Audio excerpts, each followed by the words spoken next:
Hello, everyone. You're welcome to our Block Girl Talk series, where we speak with women and girls in blockchain from all over the world. And today we have Linda McLeod with us, and she's going to be with us sharing her blockchain journey.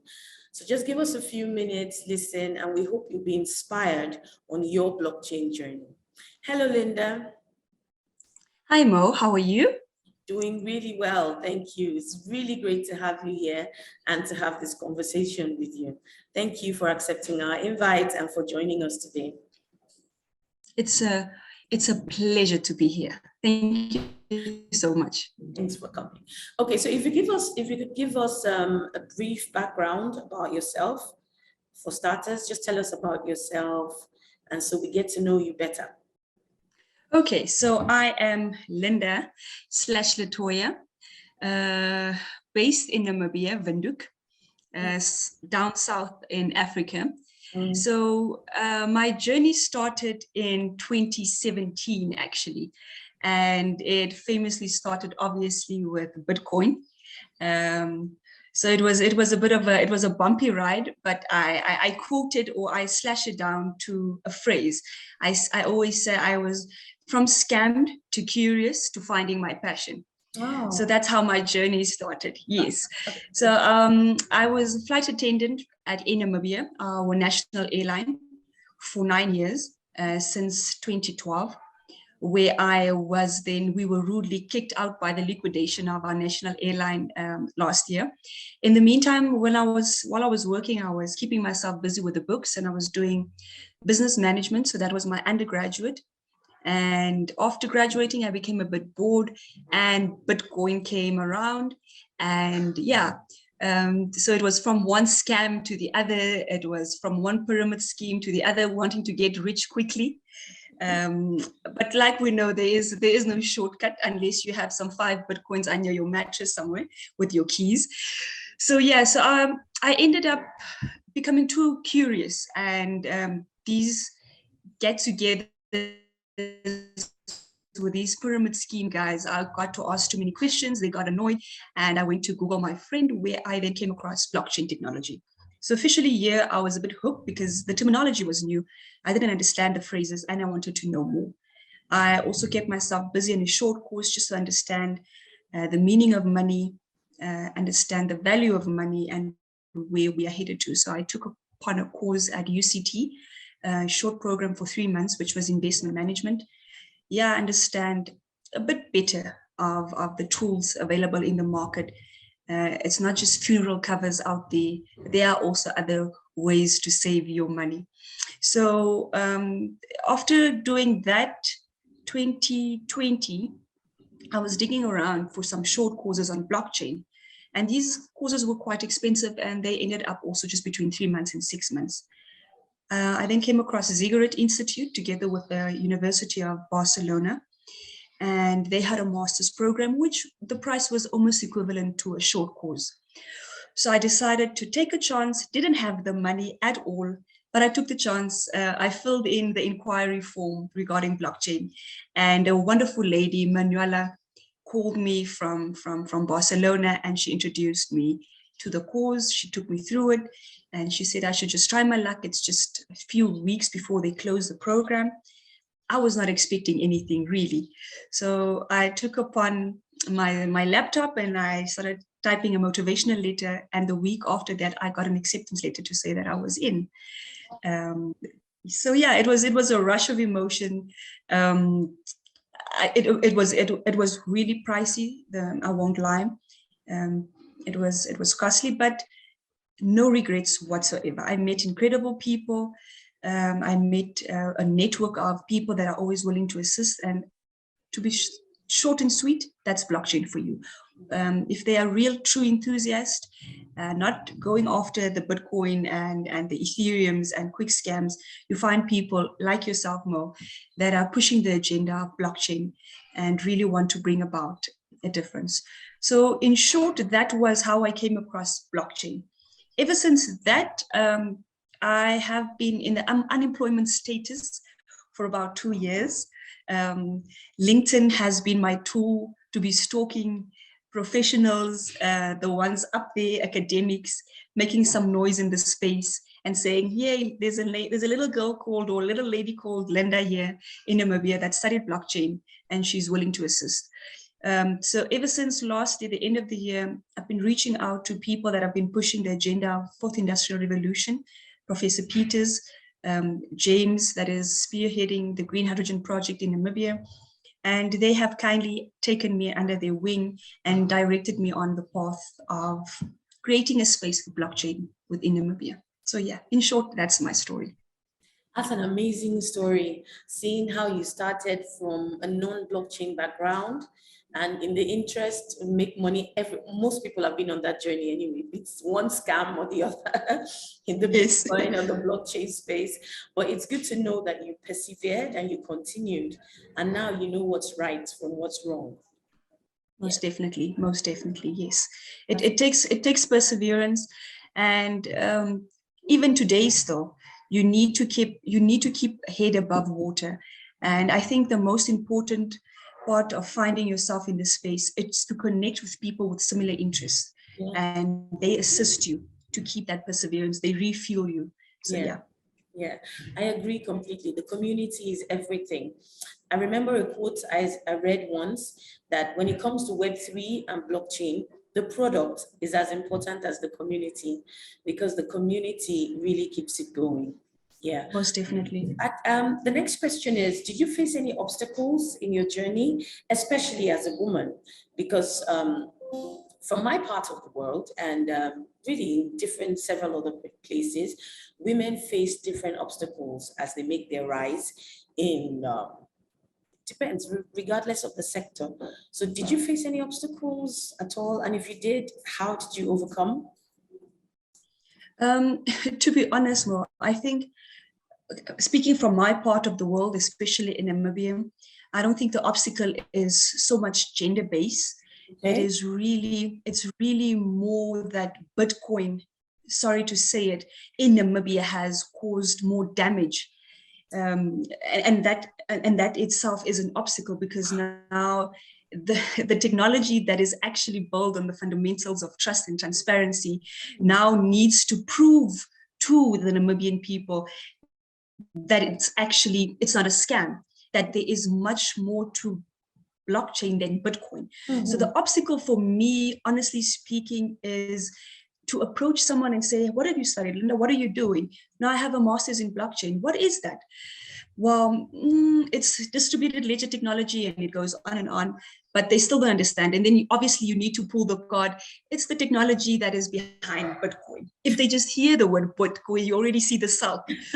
So I think that's the biggest obstacle right now, is to really try and make people understand. It's like almost becoming an ambassador on the ground, mm-hmm. to make people understand what the technology actually has and holds, and that Bitcoin and the cryptocurrency is but a mere functionality. So honestly speaking, ever since I have tried to create a little bit of a space under the arm of ICT, women in the ICT space have actually been so encouraging, and it's because of them where I find myself today. So not yet have I really had an obstacle as a woman per se, but being branded under the blockchain technology, I think that itself is becoming a little bit of an obstacle, just the convincing and the understanding. Yeah, so yes. Yeah, and I agree with you. That's also, I faced that obstacle as well. When I discovered, I think that was early in 2020, that was when I discovered the technology behind Bitcoin. I found out that there was a technology behind it, and I started to study the blockchain technology. So being able to explain to people that this Bitcoin is just a small part of the entire technology, that in itself, was an obstacle. And many people, and I guess that's where education comes in. So I have been, my blockchain ambassadorial journey has been more about education, awareness, mm-hmm. creating awareness and letting people know what this thing is really about. So don't just trust what the person down the road tells you. Find out for yourself exactly what it is, right? And then yes. You can make an informed decision. Most definitely, I agree. Yeah. So the next question is, could you describe a roadmap? You just said you have a master's in blockchain. And I think that's amazing, especially from the Ziggurat Institute. I think that's really amazing. And there's a lot of people, inspiring to do that as well. I tried once, I wanted to do it, but then my major issue was the time. I just couldn't find the time because I was so busy. But then could you describe a roadmap? As someone listening to this interview now, I'm thinking, wow, how did Linda get there? How did she get to, study blockchain at the master's level? And how is she doing what she's doing right now? So can you describe a roadmap of your journey for someone who may be listening and will want to do the same things that you're doing at the moment? Oh, wow. Okay. To be honest, I think back when I studied, I think I thought that was the only option, because if you look at YouTube, there's an influx of information and we have an overflow of information. So sometimes we just want it to be nicely condensed to us in a format that is educational. When I was doing it, I did not come across the path where I was told, look, there's someone, or this is a company that you can go onto Ethereum's website and you can check, and they actually have some nice documented information for you. For instance, the Global Blockchain Initiative right now has a free online course that you can do. So I think it's very expensive, the master's program, if you don't have the means and you are not sure and you just want to probe firstly. I think is to thoroughly maybe just go on a short course. You can do it on LinkedIn, you can do it on Global Blockchain Initiative, and just familiarize yourself. Because this technology, it's not in its infancy stages anymore, but it has so many functionalities that are popping up. So you can even still find yourself at a place where you are creating a new functionality of this blockchain technology. And so don't limit yourself to saying you want to do the master's program. By all means, if you are academic and you really want to do it, I think there are shorter and more cheaper ways that you can do it right now. You can reach out to Mo, to myself, to guide you, to give you an introduction to what this technology really can provide for you, in collaboration with your own background that you have now, the work experience that you have now. But I think right now it's open.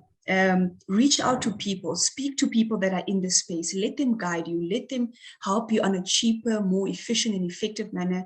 I think most of these blockchain companies, from the likes of Nano to Cardano to Ethereum, these companies are striving to have blockchain enthusiasts, because without blockchain enthusiasts, blockchain is going to die. So they need people to spread the word. So most of these companies have either internships, they have online courses on their websites. Check it out, do some research before thoroughly committing to an academic program where you later on say, this is not what I wanted. But yeah, that's what I can advise at this point in time.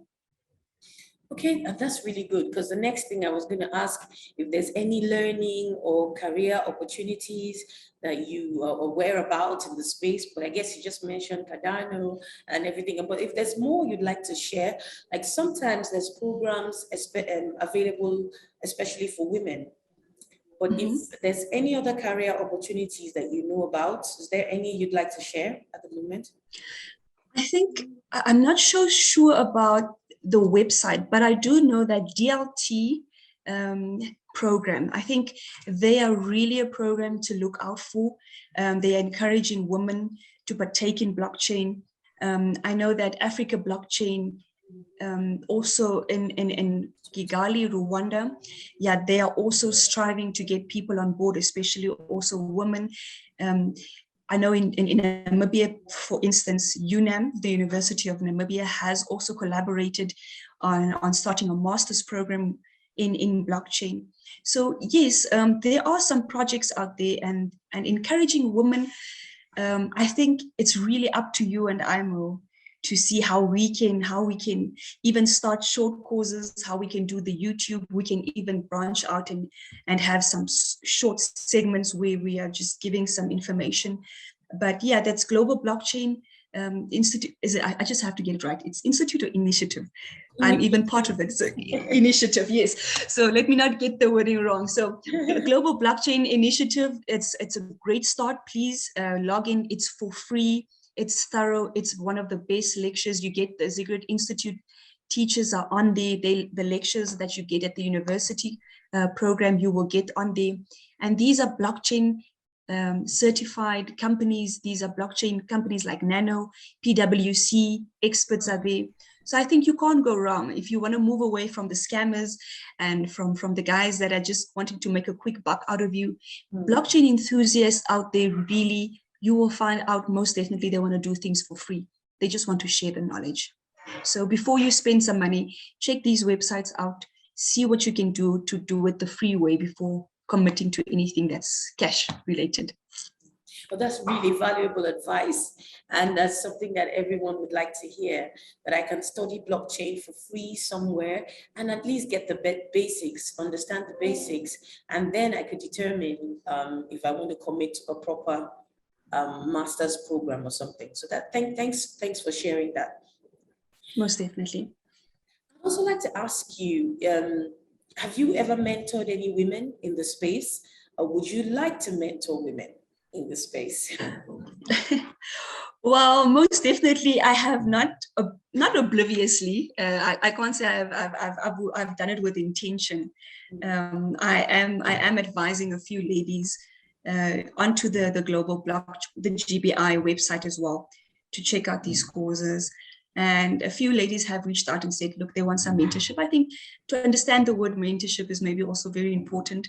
But I not intentionally, and I would most definitely want to assist where I can in any type of ecosystem, whether it's blockchain ecosystem, whether it's in whatever ecosystem you find yourself, and I can give you a word of advice. Yes, most definitely. But right now in Namibia, I'm finding myself in a position where I can reach out to people. I've positioned myself nicely to maybe assist a young girl here or there, but not with intention, not like I want to. So yes, I am open, and I think there's a lot of room still there's still some room that I can cover, or some ground that I can cover in that aspect. I don't think I've done enough. Oh, thank you so much, Linda. So finally, I just want to ask you if you want to leave like a motivational quote. Most of our speakers, our guest speakers, have like motivational quotes or something they'd like to share. You could either say your personal quote or maybe quoting someone else, and then you can leave your details of how you'd like to be reached, because we do have like a community of women, and some of whom would like to be mentored. So if there's any links onto how you would like to be reached, you could please share them now. Wow. Okay, Mo, you put me on the spot there. Well, I'll just share the one that's currently on my WhatsApp status, and I actually used it for my thesis as well, and I kind of believe in it. So what it says is, you never change things by fighting the existing reality. To change something, build a new model that makes the existing model obsolete. Wow. So yes. So is that a personal quote? No, it's not a personal quote, but Mo, you found me on the spot. I can't remember who was the author of this quote. So quote unquote, it's not my own. Yes. So yes, that's something that I think we tend to always want to fight the existing system. We want to fight what is currently there. I don't think it's necessary. I think we can coexist, and eventually, if it's a better option for the people, they will decide which one is best for them. And obviously, that the older one will become obsolete. Yeah. Where you can. Yeah. So where you can reach me, I love LinkedIn, and why I would advise LinkedIn is because simultaneously it will benefit the person that would like to reach out to me or to anybody on LinkedIn. Okay. So LinkedIn, my name is Linda McLeod. I don't know whether you'll put it up. Yes, it will be up on the screen. It will definitely be up on the screen. Okay, and then also on my email address, I don't have an optional cell phone number at this point in time, so I'll opt for the LinkedIn address and for the Gmail account email address as well. If you put it up for them, yeah, that's perfectly fine for me. Linda's LinkedIn account and her email address will also be displayed, and then you can reach her if you need to, or you can reach out to me if you need to speak to Linda, and we'll get you across to Linda. Thank you so much for your time, Linda. This is very valuable time, sharing your personal journey. It's always important to me. It means a lot to me when a woman can step up and share her journey and let us know how far she has come in this space that is still 95% dominated by men. Thank you so much, Linda. Thank you so much, Mo. It was really a nice experience and for the opportunity. And I hope that I had shared some knowledge that can make a difference. If the time did not permit me to give more information, please do not hesitate to reach out to me or to Mo or to any woman that is in the blockchain space. I think we are up here wanting to help. Yeah, definitely. We're here wanting to help. And that's why we do what we do. Thank you so much again, Linda. We'll definitely be reaching out to you, hopefully for more collaborations and more to spend more time with you. So on behalf of the Global Blockchain Women Alliance, thank you, Linda, and enjoy the rest of your day. Bye. Thank you, Mo. Bye.